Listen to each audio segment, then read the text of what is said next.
주시지 마옵소서.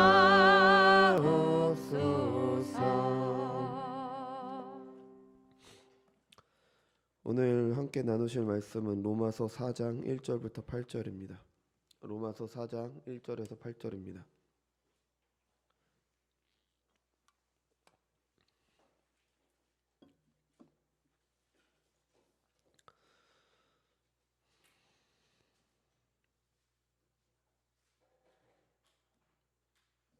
제가 봉독해 드리겠습니다. 그런즉 육신으로 우리 조상인 아브라함이 무엇을 얻었다 하리요? 만일 아브라함이 행위로서 의롭다 하심을 받았으면 자랑할 것이 있으려니와 하나님 앞에서는 없느니라. 성경이 무엇을 말하느냐? 아브라함이 하나님을 믿음에 그것이 그에게 의로 여겨진 바 되었느니라. 일하는 자에게는 그 삭시 은혜로 여겨지지 아니하고 보수로 여겨지거니와 이를 아니할지라도 경건하지 아니하는 자를 의롭다 하시는 이를 믿는 자에게는 그의 믿음을 의로 여기시나니 일한 것이 없이 하나님께 의로 여기심을 받는 사람의 복에 대하여 다윗이 말한 바 불법이 사함을 받고 죄가 가리워짐을 받은 사람들은 복이 있고 주께서 그 죄를 인정하지 아니하실 사람은 복이 있도다 함과 같으니라. 아멘. 잠시 기도하겠습니다. 존귀하신 하나님 감사드립니다. 지금은 주님의 말씀 듣는 시간입니다. 우리 안에 계신 성령께서 함께 하셔서 듣는 말씀 가운데 하나님의 음성을 듣는 자들 될 수 있도록 인도하여 주옵소서. 무지하고 어리석은 우리들과 함께 하셔서 우리를 불쌍히 여기시고 우리를 긍휼히 여기셔서 하나님의 말씀을 듣고 알아서 그 말씀대로 행하는 참된 복된 삶을 누리는 저희들이 될 수 있도록 인도하여 주옵소서. 감사드리며 사랑이 많으신 예수님의 이름으로 기도드렸습니다. 아멘. 2주 전에 우리는 하나님의 부르심에 대해서 함께 살폈습니다. 사도행전 7장을 살피고 있는데요. 오늘은 로마서 4장 말씀으로 아브라함의 이야기를 마무리하려고 합니다. 그러니까 하나님의 부르심은 그때 한 거를 기억을 하면 하나님의 부르심은 나와서 가라입니다.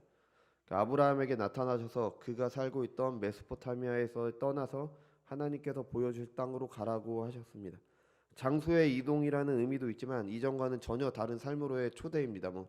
초대라고 하면 무슨 선택의 문제인 듯 하지만 이거는 생명의 문제죠. 죽음에서 벗어나서 생명을 찾으라.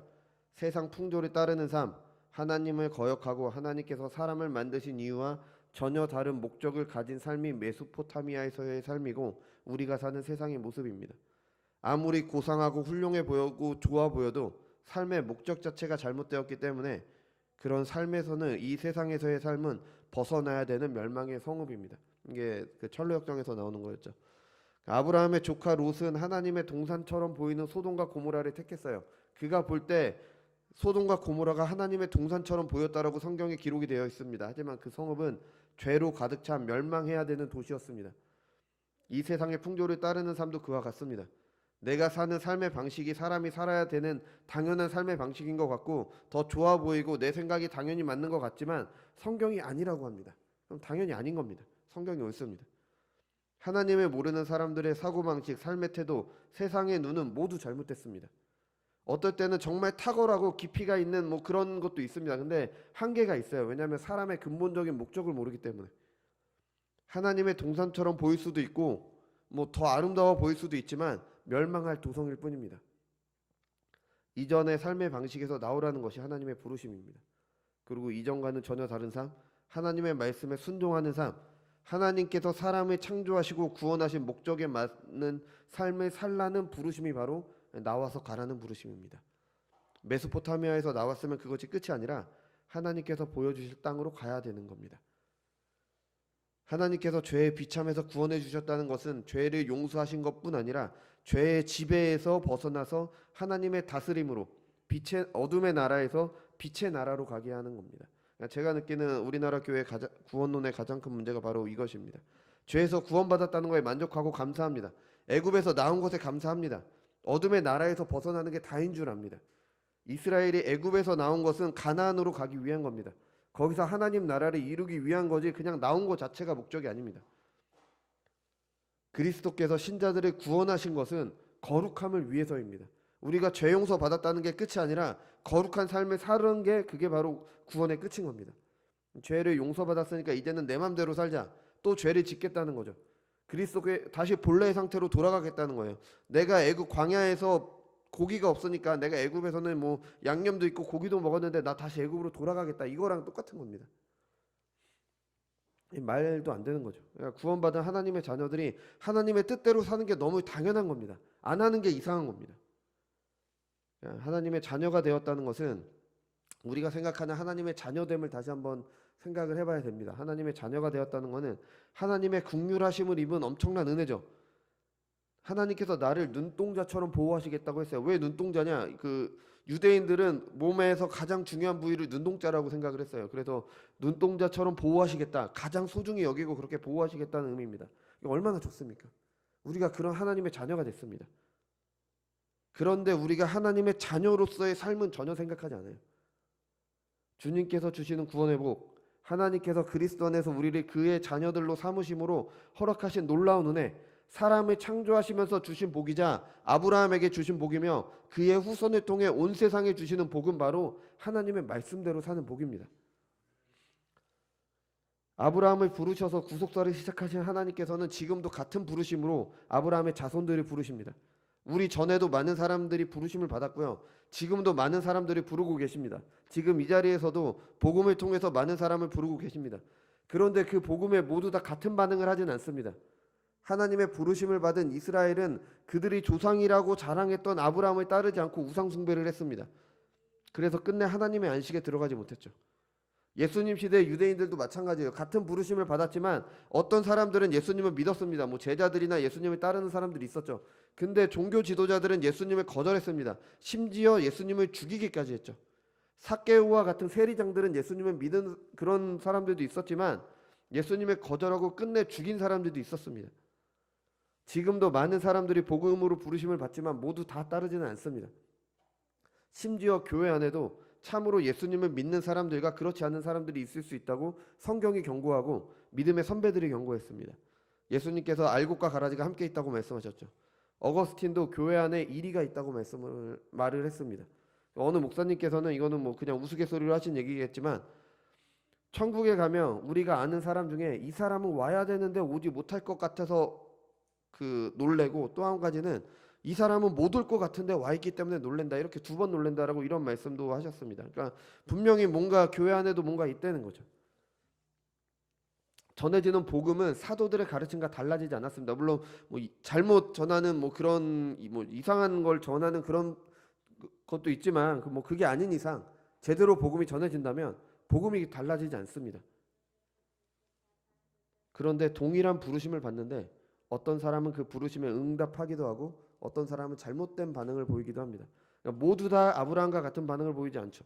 이런 차이가 어디서 오는지를 보면은 우리에게 베풀어진 은혜가 얼마나 큰지를 우리는 좀 더 확인하게 됩니다.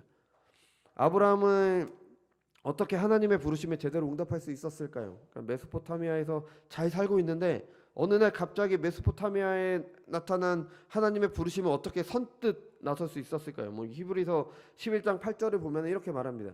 믿음으로 아브라함은 부르심을 받았을 때 순종하여 장래의 유업으로 받을 땅에 나아갈새 갈 바를 알지 못하고 나아갔으며, 그러니까 아브라함은 믿음으로 순종해서 갔는데 갈 바를 알지 못하고 갔습니다. 그러니까 알지 못하고 간 거예요. 이거 어떻게 이런 순종이 가능했을까요? 아브라함은 맹목적인 사람이 아니에요. 우리가 아브라함의 삶을 잘 보면요, 주어진 상황에서 자기 스스로 판단을 하고 결정을 했던 그런 사람입니다. 물론 그 판단과 결정들이 잘못됐지만 아브라함이 그 약속의 땅에 왔는데 그 땅에 기근이 들었어요. 그래서 다시 애굽으로 내려갔습니다. 그렇죠? 자기가 스스로 여긴 먹을 게 없으니까 애굽으로 가야겠다 판단하고 내려갔습니다. 그 애굽에서 자기가 죽을 것 같으니까 자신의 부인이었던 사라를 누이로 속였던 사람입니다. 그죠? 근데 하나님께서 그거를 이렇게 잘 넘어가게 해주시죠. 근데 그 후에 다시 그랄 왕 앞에서도 똑같은 일을 했던 그런 사람이에요. 자기가 주어진 상황에서 판단하고 행동했던 사람입니다. 하나님께서 약속을 주셨는데 자녀가 없자 이스마엘을 얻었던 사람이 아브라함입니다. 아브라함이 근데 이렇게 맹목적인 사람이 아니에요. 자기가 스스로 판단하고 이런 사람인데 어떻게 이렇게 갈 바를 알지 못하고 갈 수 있었을까요?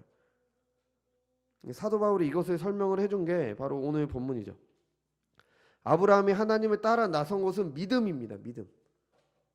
다른 게 없습니다. 그냥 믿었기 때문에. 근데 아브라함이 믿음이 좀 좋아서 좀 더 신실한 사람이어서 아브라함이 따라갔다면 그 믿음은 아브라함의 공로가 됩니다. 아브라함의 삭시 되는 거예요. 아브라함이 우리보다 좀 더 잘 믿으니까, 좀 더 잘 믿었다는 그런 게 있는 거잖아요. 그러니까 아브라함은 스스로 한 거니까 당연히 보상을 받아야 되는데, 근데 그렇지가 않습니다. 갈 바를 알지 못했다는 건 믿을 만한 건덕지가 없는 겁니다. 믿을 수가 없는 거예요. 스스로 결단해서 고향을 떠나가서 그 간 게 아니라 아브라함이 갈 수 있었던 이유는 단 하나, 하나님께서 그를 택하셨기 때문입니다. 그를 택하시고 그에게 믿음을 주셨기 때문에 그가 믿고 갈 수 있었던 겁니다. 그래서 하나님께서 아브라함과 맺으신 모든 것이 삭시 아니라 은혜가 되는 겁니다. 보상이 아니라 그냥 주신 겁니다. 이게 우리도 똑같은 겁니다. 하나님의 부르심을 받은 사람들이 어떻게 그리스도인이 될 수 있습니까? 여러분, 우리가 어떻게 예수님을 믿습니까? 왜 어떤 사람들은 믿지 않는데 우리는 믿습니까? 하나님을 믿고 하나님 앞에서 의롭게 되어서 바른 삶을 사는 복, 그 복을 우리가 왜 받습니까? 구원의 기쁨을 누리며 감사하는 삶, 하나님의 안식을 누리다가 마지막 날에서 주님께서 다시 오시는 그날 영원한 생명, 영원한 안식으로 우리가 어떻게 들어갑니까? 왜 우리가 어떤 자격이 있어서 이런 걸 갖게 됩니까? 우리가 다른 사람들보다 더 신실해서? 우리가 하나님을 더 잘 믿어서? 아닙니다. 하나님을 열심히 찾으면 그렇게 됩니까? 교회 활동 열심히 하고 세례받고 성찬에 참여하면 그렇게 됩니까? 선한 일에 힘쓰고 이웃을 돌보면 그렇게 됩니까? 아닙니다. 오직 은혜로 주시는 믿음입니다.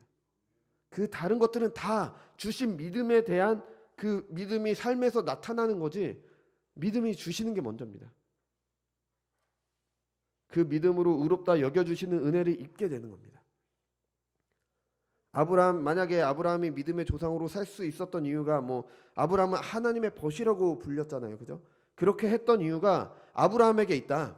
소돔과 고모라가 판치는 그런 세상 속에서 아브라함 혼자 스스로 하나님의 벗이 돼 하나님과 동행하는 삶을 살 수 있었던 이유가 아브라함에게 있다면, 우리는, 저의 설교는 이렇게 돼야 됩니다. 우리는 아브라함에게서 배워야 됩니다. 근데 전혀 그렇지가 않습니다. 아브라함도 똑같습니다. 우리랑 똑같은데 그의 삶을 통해서 하나님께서 그의 믿음을 만들어 가셨습니다. 그래서 우리는 아브라함을 배우자가 아니라 아브라함에게 은혜를 허락하신 하나님을 보게 되는 겁니다. 물론 아브라함은 하나님을 잘 믿었죠. 그것을 하나님께서 그의 의로 여기셨습니다. 아브라함의 믿음이 의롭지 않은 그를 의롭게 여겨주도록 했습니다. 믿음이, 그런데 그 믿음이 어떤 공로도 될 수 없는 겁니다. 왜냐하면 그 믿음도 하나님께서 주시는 거기 때문에. 너희는 그 은혜에 의하여 믿음으로 말미암아 구원을 받았으니 이것은 너희에게서 난 것이 아니요 하나님의 선물이라. 믿음도 하나님의 선물인 겁니다. 아브라함이 처음 길을 떠날 때뿐 아니라 아브라함이 처음 길을 떠날 때도 저는 확신합니다. 하나님께서 그에게 믿음을 주셔서 떠났다는 겁니다. 그리고 하나님께서 그의 삶을 통해서 아브라함이 믿음을 갖도록 하셨습니다. 그가 지내온 삶의 경로를 따라가다 보면은 그의 믿음을 자라게 하시는 하나님을 우리는 경험하게 됩니다. 아마 결정적인 사건이 이삭을 낳은 사건일 겁니다. 하나님의 말씀과 정반대되는 상황이었죠. 우리가 저번에도 봤지만 아브라함은 이제 늙어서 아이를 가질 수가 없었어요. 하나님의 약속은 있었는데 아이를 가질 소망이 없었습니다. 이게 4장 18절에서 22절에 나오거든요. 로마서 4장. 제가 봉독해 드리겠습니다. 로마서 4장 18절에서 22절입니다. 아브라함이 바랄 수 없는 중에 바라고 믿었으니 이는 내 후손이 이 같으리라 하신 말씀대로 많은 민족의 조상이 되게 하려 하심이라. 그가 100세나 되어 자기 몸이 죽은 것 같고 사라의 태가 죽은 것 같음을 알고도 믿음이 약하여지지 아니하고 믿음이 없어 하나님의 약속을 의심하지 않고 믿음으로 견고하여져서 하나님께 영광을 돌리며 약속하신 그것을 또한 능히 이루실 줄을 확신하였으니 그러므로 그것이 그에게 의로 여겨지느니라. 아브라함이 아들이 없는데 자녀를 낳을 수가 없게 됐는데 이제 땅에 티끌처럼 많게 하겠다는 약속을 받았습니다. 근데 그것을 이루시는 하나님의 경험을 한 거예요. 그러니 약속의 자녀인 이삭을 바치라는 하나님의 말씀에도 순종할 수 있는 믿음이 생긴 겁니다. 20절을 다시 읽어볼까요? 믿음이 없어 하나님의 약속을 의심하지 않고 믿음으로 견고하여져서 하나님께 영광을 돌리며. 아멘. 아브라함이 왜 믿었습니까? 하나님의 약속이기 때문에. 나를 이렇게, 이 하나님이 이런 믿을 만한 분이니까, 그의 약속이기 때문에 하나님을 믿었습니다. 그를 불러내시고 그의 자리까지 이끄신 하나님이기 때문에 믿었죠.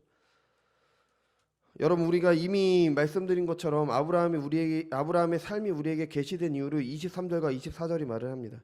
그에게 의로 여겨졌다 기록된 것은 아브라함만 위한 것이 아니요 의로 여기심을 받은 우리도 위함이니 곧 예수 우리 주를 죽은 자 가운데서 살리신 이를 믿는 자니라. 아멘. 아브라함만 위한 게 아니라요, 바로 신자들도 똑같이 때문에 이것을 계시함으로 하나님께서 알리신 겁니다. 우리에게 주시는 은혜가 무엇인지 알리셨습니다. 우리가 어떻게 구원받습니까? 디도서 3장 5절입니다. 우리를 구원하시되 우리가 행한 바 의로운 행위로 말미암지 아니하시고 오직 그의 긍휼하심을 따라 중생의 씻음과 성령의 새롭게 하심으로 하셨나니. 아멘. 하나님의 긍휼에 따라 구원하셨습니다. 우리가 행한 어떤 일이 아니라 하나님께서 행하신 일 때문에 우리를 구원하셨습니다. 여러분, 이 말이 얼마나 감사한 말입니까? 얼마나 위로가 되는 말이에요. 내가 행한 일이 아니라 하나님께서 행한 일 때문에 나를 구원하셨습니다. 내가 행한 일이 없어요. 내가 행한 일이 뭐 가지고 나를 구원하신다면 나는 구원받을 수가 없는 겁니다. 우리가 행한 일 보세요. 우리가 여태까지 살아오면서 한 일도 보십시오. 우리가 어떻게 하나님께서 나를 구원하시라고 그렇게 말할 수가 있어요? 근데 하나님께서 행하신 일 때문에 나를 구원하신 겁니다. 얼마나 감사한 말입니까? 근데 우리는 이 말의 의미를 제대로 알고 있습니까? 이거 교회에서 귀에 못이 박히게 들은 말이잖아요. 뭐 믿음으로 구원받는다. 이거 모르는 사람 없습니다. 이 말의 놀라운 은혜를 우리는 얼마나 알고 있습니까? 이걸 제대로 안다면, 그리고 믿는다면 우리의 삶의 모습은 어때야 됩니까? 성경에는 이 은혜를 아는 사람과 모르는 사람의 대조가 한 가지 나오는데요. 누가복음 7장 36절에 보면은 한 바리새인이 예수님과 식사를 함께 하려고 그를 집에 초대했습니다. 그때 동네에서 죄 지은 여자가 예수님께서 계심을 알고 향유를 담은 옥합을 가지고 와서 눈물로 그 발을 적시고 자기 머리털로 닦고 그 발에 입을 맞췄습니다. 우리가 잘 아는 이야기죠. 향유를 부었습니다. 그것을 본 바리새인은 예수님을 초대한 사람이죠. 예수께서 선지자라면 이 여인이 죄인이라는 것을 알았을 것이다. 그걸 비웃은 겁니다. 여인의 행동을 비웃은 거죠. 부정한 죄인이 예수님께 다가가는 것을 못마땅하게 여긴 겁니다. 예수님께서는 한 가지 비유로 말씀하셨어요. 뭐 간단히 말하면은 10억의 빚을 탕감받은 사람하고 10만 원 빚을 탕감받은 사람, 누가 더 감사하고 누가 더 탕감해 준 사람을 사랑하겠냐? 당연히 10억의 빚을 탕감받은 사람이겠죠. 그러자 예수님이 말씀하셨습니다. 이 여자를 보느냐? 내가 내 집에 들어왔을 때 너는 내게 발 씻을 물도 주지 아니하였으되 이 여자는 눈물로 내 발을 적시고 그 머리털로 닦았으며 너는 내게 입 맞추지 아니하였으되 그는 내가 들어올 때부터 내 발에 입 맞추기를 그치지 아니하였으며 너는 내 머리를 감난유도 붓지 아니하였으되 그는 향유를 내 발에 부었느니라. 이러므로 내가 내게 말하노니 그의 많은 죄가 사하여졌도다. 이는 그의 사랑함이 많음이라. 사함을 받은 일이 적은 자는 적게 사랑하느니라. 아멘. 그러니까 한마디로 말하면 이 여인은 많이 죄를 사함 받았으니까 나에게 이렇게 했다. 근데 너는 아무것도 안 하지 않았냐? 이렇게 말씀을 하신 겁니다. 원래 유대인들은 손님을 초대하면은 유대인들은 그 먼지가 많은 지역에 슬리퍼를 신고 다니잖아요. 그래서 발을 씻을 물을 줘야 됩니다. 그게 손님을 초대한 사람의 예의예요. 근데 이 바리새인은 그것도 안 한 겁니다. 바리새인은 죄 사함을 적게 받아서 감사할 줄 모르고 이 죄 많은 여인은 죄가 많이 용서받았으니까 예수님께 이런 반응을 보인 겁니다. 그런데 여러분, 바리새인의 죄가 이 여인의 죄보다 적겠습니까? 아닙니다. 바리새인은 자기가 죄인인 줄 모르는 겁니다.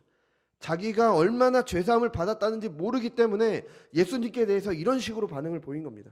예수님의 식사 자리에 초대해 놓고 기본적으로 해야 되는 발 씻는 물도 안 준 겁니다. 그러면서 예수님께 전적으로 헌신하는 한 여인, 죄를 용서받은 것 때문에 너무 감사해서 향유를 붓고 머리털로 그 발을 씻기는 그 여인을 비웃은 겁니다.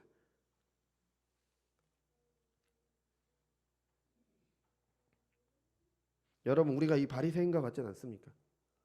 우리는 오직 은혜로 주시는 믿음으로 구원받았다는 거 다 잘 알고 있습니다. 그런데 그 은혜가 얼마나 큰지 제대로 알지 못하고 있지 않습니까? 아브라함을 불러내신 그 하나님께서 같은 은혜로 우리를 부르시고 구원하신 은혜를 제대로 몰라서 제대로 감사하지도 못하고 사랑하지도 못하고 있는 거 아닙니까? 그러면서 예수님께 대해서 절대적인 사랑을 보이려는 자들을 비웃고 뭐 저렇게까지 하냐, 뭐 이러지 있지 않나요? 예수님께 전적으로 순종하는 삶을 살아야 되는데 그렇게 말하면 세상에서 어떻게 그렇게 살아 이러고 있지는 않나? 돌아볼 일입니다. 말로는 아니지만 우리의 생각 가운데, 우리가 사는 삶의 모습 가운데 이런 게 있지는 않은지 돌아볼 일입니다. 주님을 믿는 믿음, 우리를 위해 행하신 일과 그것을 믿음으로 우리에게 값없이 주어진 놀라운 은혜에 대한 믿음은 삼위 하나님께 대한 절대적인 사랑으로 이어지며 그 사랑은 그의 계명을 지키는 것으로 나타납니다. 요한복음에서 말씀하셨잖아요. 나를 사랑하는 자는 나의 계명을 지킬 것이다. 그러니까 우리가 예수님의 계명을 지키면 예수님의 사랑, 내가 예수님을 사랑하고 있다는 걸 드러내는 겁니다. 근데 내가 계명을 지키지 않는다, 나는 사랑하고 있지 않는 겁니다. 그 과정이 이렇죠. 하나님께서는 택하신 자들에게 자신을 알리심으로 그 하나님을 믿도록 하십니다. 그에게 믿음을 주심으로 믿게 하시죠. 믿는 사람은 하나님을 절대적으로 사랑하게 됩니다. 그 사랑하는 사람이 당연히 하나님의 계명을 지키게 되는 거고요. 그 계명을 지키도록 하심으로 그 사람을 거룩하게 만들어 가시는 겁니다. 그래서 하나님께서는 우리를 구원하신 목적이 우리의 거룩함을 위해서인데 그것을 이런 방식으로 이루어 가시는 겁니다. 이런 과정을 통해 하나님께서 사람을 구원하신 목적, 선한 일을 열심히 하는 자기 백성이 되도록 하시는 겁니다. 특별한 사람들만 그런 게 아니라 하나님께 택함받은 모든 사람들, 구원받은 모든 사람들이 이 길을 가는 겁니다. 물론 정황은 다를 수 있지만, 어떻게 나타나는 다를 수 있지만 그 방식은 똑같이 흘러가는 겁니다. 하나님께서 아브라함을 부르시고 네가 나를 믿으니까 그래 너는 의롭다 이렇게 여기셨잖아요. 근데 그게 끝이 아니라 아브라함에게 내 앞에 행하여 완전하라라고 말씀하셨어요. 믿으니까 내 앞에 행해서 완전해라. 예수님을 믿기 때문에 예수님을 통해 자신을 계시하신 하나님을 사랑하는 신자들은 하나님의 다스림 안으로 들어가는 거, 하나님의 다스림 안으로 들어가는 건 하나님의 말씀대로 사는 거죠. 그게 너무 당연한 겁니다. 왜? 하나님을 사랑하니까. 그러니까 행함 없는 믿음이 죽은 믿음인 게 너무 당연한 거예요. 그 결과가 나오지 않는데, 하나님을 사랑한다는 게 그 행위로 나타나지 않는데 그게 어떻게 믿음이 될 수 있습니까?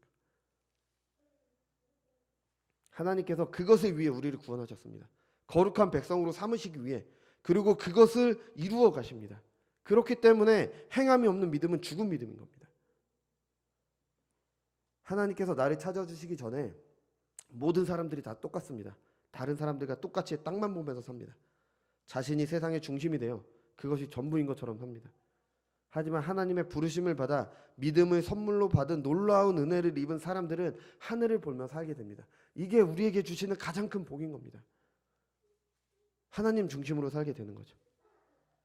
여러분이 세상을 살면서 세상에서 여러 가지 것들 배우잖아요. 뭐 어떻게 살아야 된다, 뭐 이런 것들 다 배웁니다. 아주 훌륭합니다. 나쁜 게 아닙니다. 세상을 살아갈 때 도움이 되죠. 근데 그게 다인 겁니다. 땅만 보면서 삽니다. 땅만 보면서. 눈이 어두운 사람에게 아무런 도움이 되지 않습니다. 우리가 세상에서 배우는 모든 것들, 죄와 허물로 죽은 사람에게 어떤 도움도 될 수 없습니다. 소망은 오직 예수 그리스도에게만 있습니다. 그에게 소망을 두고 하늘을 보게 된 사람들, 하나님을 사랑하며 하나님 중심으로 살게 된 사람들은 하나님의 뜻대로 살아가는 것 외에 근심이 없습니다. 얼마나 좋습니까? 내가 하나님의 뜻대로 살아가는 것 외에 나에게 근심이 없는 겁니다. 수고하고 짐진 자들아 다 내게로 오라. 예수님께서 짐을 져주신대요. 근데 왜 우리는 아직도 그 짐을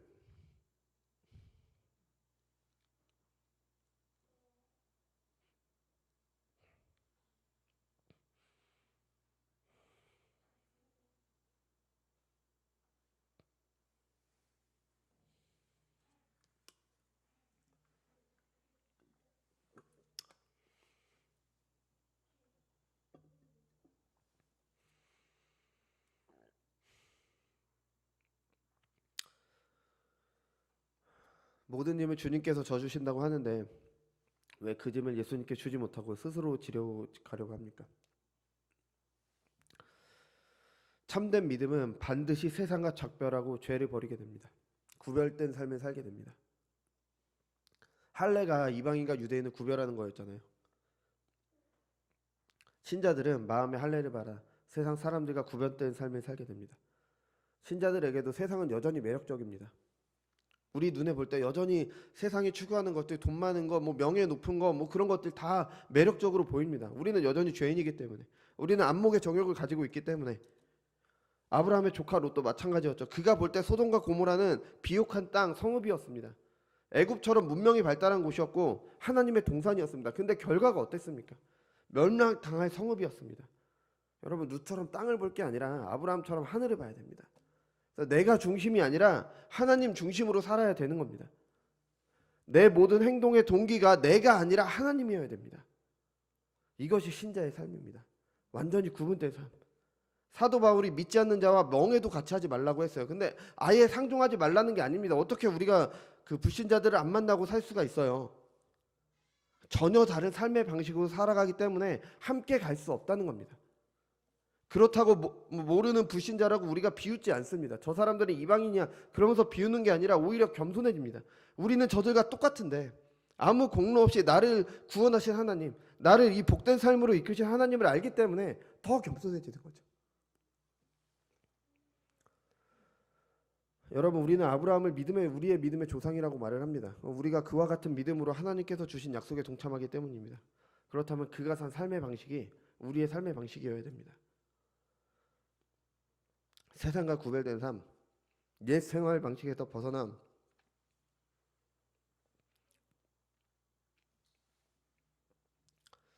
하나님의 다스림 안에서 새로운 삶을 사는 것입니다. 이 세상 것들은 내 영혼에 해를 끼치는 줄 알아야 됩니다. 이렇게 말하면 어떤 분들은 기독교는 너무 하지 말라는 게 많다, 삶의 낯을 빼앗아 간다, 이렇게 말씀하실 수도 있습니다. 하나님의 말씀대로 사는 삶은요, 몸이 건조한 아무런 기쁨도 없는 그런 삶이 아닙니다. 무익하고 죄악된 것에서 나를 해치는 것, 나를 매일같이 죽음으로 몰아가는 그것에서 나오라는 게 바로 새로운 삶을 살라는 겁니다. 마약 중독자에게 마약을 끊으라는 게 그 사람에게서 기쁨을 빼앗는 게 아니잖아요. 생명을 주는 거잖아요. 기독교가 말하는 새로운 삶이 바로 그겁니다. 여러분, 하나님과 벗이 된다는 건 얼마나 놀라운 삶입니까? 하나님과 동행하다가 죽음을 보지 않고 하늘에 올라간 그 에녹이 얼마나 영광스럽습니까? 그 삶으로의 초대입니다. 그리고 그 가운데 돌보심의 약속까지 주어지고 있습니다. 이보다 놀라운 은혜가 어디에 있습니까? 내가 궁핍함으로 말하는 것이 아니니라. 어떠한 형편에든지 나는 자족하기를 배웠노니 나는 비천에 처할 줄도 알고 풍부에 처할 줄도 알아. 모든 일 곧 배부름과 배고픔과 풍부와 궁핍에도 처할 줄 아는 일체의 비결을 배웠노라. 내게 능력 주시는 자 안에서 내가 모든 것을 할 수 있느니라. 사도 바울의 이 말이 어쩔 수 없어서 가난해진 사람의 변명 같은 게 아니라 패배자의 말이 아닙니다. 모든 것에서 자유로워진 승리자의 말인 겁니다. 아브라함도 똑같았죠. 그가 고향을 떠날 때 모든 것을 그곳에 두고 나왔습니다. 남은 게 하나도 없었습니다. 예수님의 부르심을 받은 제자들도 마찬가지입니다. 그들이 고기를 낳고 있을 때 그들이 부르심을 받았죠. 그물을 버리고 따랐습니다. 세상 관점으로 본다면 아브라함처럼 불쌍한 사람이 어디 있습니까? 고향을 떠나서 평생 나그네로 살다가 기껏해서 자식 하나 남겼습니다. 예수님의 제자들처럼 불쌍한 사람이 또 어디 있습니까? 예수님을 따르기 위해서 자기 생업을 다 팽개치고 나왔는데 평생 고난받다가 예수님 전하다가 순교한 사람들이 제자들이잖아요. 그리스도인의 삶은 믿음의 싸움입니다. 절대 쉬운 삶이 아닙니다. 이것을 너희에게 이르는 것은 너희가 내 안에서 평안을 누리게 하려 합니다. 세상에서는 너희가 환난을 당하나 담대하라, 내가 세상을 이겼노라. 예수님은 그를 따르는 사람들에게 세상에서 환난 당할 것을 말씀을 하셨습니다. 박해할 시련이 있습니다. 더 비참한 거는 그 가운데 모든 신자들이 실패를 맛본다는 겁니다. 믿음의 삶을 산다는 그럴듯한 명분으로 시작하는데 여러 가지 것들 때문에 실패합니다. 세상과 똑같이 사는 나를 발견하게 됩니다. 신자라고 하는데, 목사라고 하는데 별것 아닙니다. 똑같습니다. 예수님께서 뭐라고 하십니까? 담대하라, 내가 세상을 이겼노라. 이런 일 당할 때 개의치 말아라. 주의 이름 때문에 가족, 친구, 친척들이 미워할 때 개의치 말아라. 주님을 따른다고 하면서 세상과 똑같은 자신의 모습 때문에 비참할 때 개의치 말아라. 세상을 이기신 주님께서 함께 하실 것이다. 우리 주님께서 어떤 일을 당하셨습니까? 하나님께 순종하다가 고난 중에 죽으셨습니다. 그가 죽으실 때 그 자리에 있던 모든 사람들이 예수님을 비난하고 수치를 주었습니다. 그런 분의 뒤를 따르는 그를 섬기는 종이 주인보다 나을 수 없습니다. 더 나은 대접을 바라는 건 무리입니다. 하지만 그 가운데 주님의 돌보심이 있습니다. 그리고 이 삶이 하나님의 영원한 생명을 맛보는 삶입니다. 이해가 안 되죠? 세상에서 고난당하는 삶이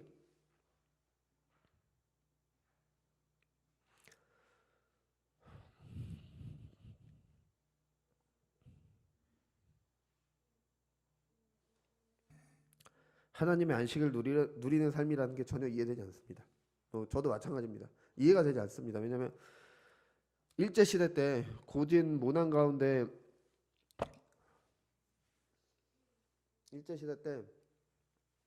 모진 고난 가운데 죽어가신 주기철 목사님 같은 분이나 아니면 손양원 목사님 같은 분, 지금도 세계 곳곳에서 주님의 이름 때문에 엄청난 핍박을 당하신 분들의 삶이 이 땅에서부터 하나님의 영원한 안식을 누리는 삶이랍니다. 그분들과 비교할 수도 없지만 그리스도의 이름을 위해 그의 뜻대로 살기 위해 고난을 당하는 것이 하나님의 안식을 맛보는 삶이라고 합니다. 이게 예수님께서 우리에게 허락하신 삶이고 허락하신 은혜입니다. 우리가 어떻게 이렇게 살 수 있습니까? 아브라함이 어떻게 이런 삶을 살았는지 히브리서 11장 10절이 말합니다. 이는 그가 하나님이 계획하시고 지으실 터가 있는 성을 바랐습니다. 그러니까 현실에 매몰되지 않고 시선을 현실을 넘어두었기 때문에 이런 삶을 살 수가 있었습니다. 여러분 무엇을 바라보며 살아가고 계십니까? 여러분이 이 세상을 살면서 이루고자 하는 게 무엇입니까? 세상의 도성입니까? 아니면 하나님의 도성입니까? 로이드 존슨 목사님께서는 그리스도인인지 확인할 때 적용해야 하는 궁극적인 시험이 바로 이것이라고 하셨습니다. 무엇을 보며 살고 있는가? 하나님인가 세상인가? 이 세상을 위해 사는가? 아니면 장차 올 세상을 위해 사는가? 베드로는 그가 보낸 서신서에서 이렇게 말합니다. 사랑하는 자들아 거류민과 나그네 같은 너희를 권하노니 영혼을 거슬러 싸우는 육체의 정욕을 제어하라. 신자들은 이 세상의 거류민입니다. 나그네입니다. 이 세상은 우리가 영원히 머물 곳이 아닙니다. 우리가 영원히 머물 곳은 하나님이 계획하시고 지으실 터가 있는 성입니다. 세상은 이런 삶을 혐오합니다. 우리의 삶의 방식을 이해하지 못하는 것에서 그치지 않고 그렇게 살려는 우리를 혐오합니다. 싫어하고 어리석다고 하고 비웃습니다. 그들의 눈에는 영원한 도성이 보이지 않기 때문에. 하나님께서 그들에게 영원한 성을 바라보는 은혜를 허락하지 않으셨기 때문입니다. 하지만 신자들은 아닙니다. 우리가 여기에는 영구한 도성이 없으므로 장차 올 것을 찾나니. 아멘. 이 세상에 영원한 것은 없습니다. 이 땅만 바라보는 세상에게 우리는 영구한 도성이 없으니까 장차 올 것을 찾으라고 말할 수 있어야 됩니다. 그런데 우리가 땅만 보면서 살면서 어떻게 그런 말을 할 수 있습니까? 하나님께서 우리를 부르신 이유가 영원한 것이 장차 올 영원한 것이 있다는 걸 세상에 보여주라고 우리를 부르셨는데 우리가 땅만 보면서 사는데 어떻게 보여줄 수 있습니까? 하나님의 부르심을 받았다면 밖으로 나와야 됩니다. 하나님께서 보여주실 땅으로 가야 됩니다. 갈 수 있다는 것 자체가 은혜입니다. 광야에서 살 수 있다는 것 자체, 광야에서 40년 머물면서 가나안을 향한다는 것 자체가 은혜입니다. 내 눈에 보기에는 세상의 삶이 더 좋아 보일지라도 멸망할 도성인 줄 알고 나와서 그 땅으로 가야 합니다. 사람이 만일 온 천하를 얻고도 제 목숨을 잃으면 무엇이 유익하리요? 사람이 무엇을 주고 제 목숨과 바꾸겠느냐? 여러분 진정으로 중요한 것이 무엇입니까? 여러분의 영혼입니까? 아니면 썩어 없어질 몸입니까? 제 설교 매주 들으시니까 이제는 이런 말 지겹다고 하실 수도 있습니다. 그런데 성경 전체가 이걸 말하고 있습니다. 간단히 말하면 이겁니다. 믿고 믿음으로 행하라. 하나님의 부르심으로 죄에서 벗어나 자유롭게 하나님의 섬기는 삶으로 들어가라. 그 가운데 고난이 있을 것이다. 근데 내가 너희와 함께 할 것이니까 참고 견디라. 그러면 장차 주님께서 다시 오시는 날 모든 것을 신원하시리라. 평생 말해도 전하는 저도 제대로 못 칠 것을 알기 때문에 저는 또 전할 겁니다. 전하면서도 저도 말씀 앞에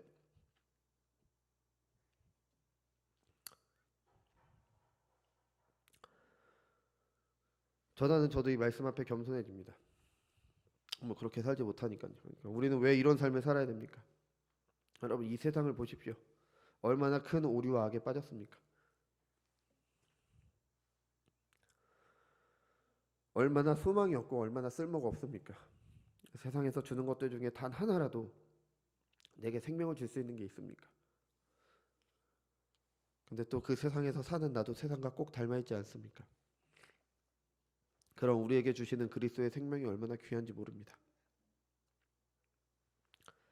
우리 주님께서 내가 죄인 되었을 때 우리를 위해 죽으심으로 우리의 죄를 대신하셨습니다. 우리를 의롭게 하시고 동시에 자신의 의로움을 나타내셨습니다. 주님을 믿음으로 우리는 그 은혜를 누리게 됩니다. 그것도 선물로 주신 믿음으로 그 은혜를 받게 됩니다.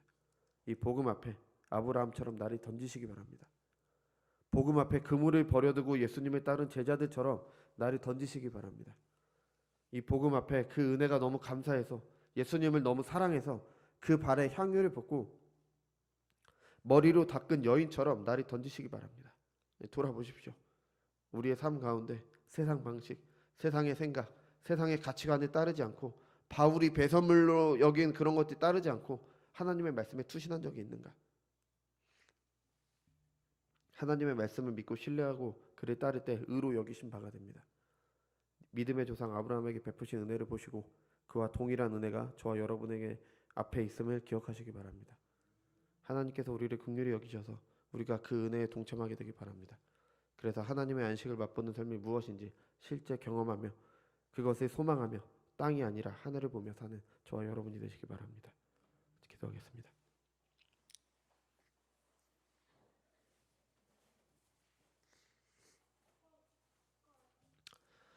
존귀하신 하나님 감사합니다. 오늘도 부족한 저희들에게 하나님의 말씀을 주시는 데 감사드립니다. 주님, 주님께서는 우리에게 예수 그리스도를 삶의 생명으로 주시고 그를 믿도록 하셨습니다. 우리는 과연 그 믿음으로 하나님을 전적으로 사랑하고 그 사랑하는 것이 우리의 삶 가운데 나타나는지 이 시간 하나님의 말씀을 통해 돌아봅니다. 주님, 우리를 불쌍히 여기셔서 우리가 땅을 바라보며 사는 것이 아니라 하늘을 바라보며 살 수 있도록, 그래서 이 세상 가운데 하나님께서 우리에게 주시는 복인 하나님의 안식을 맛볼 수 있도록 인도하여 주옵소서. 그래서 우리의 삶을 보고 세상이 우리를 비웃을지라도 이 세상 가운데 하나님의 영광을 드러내고 하나님께서 우리 교회에게 맡기신 역할인 빛과 소금으로서의 역할, 하나님의 영광의 빛을 드러내고 하나님의 안식에 마치 세상에 보여줄 수 있는 그런 교회가 될 수 있도록 인도하여 주옵소서. 감사드리며 사랑이 많으신 예수님의 이름으로 기도드립니다.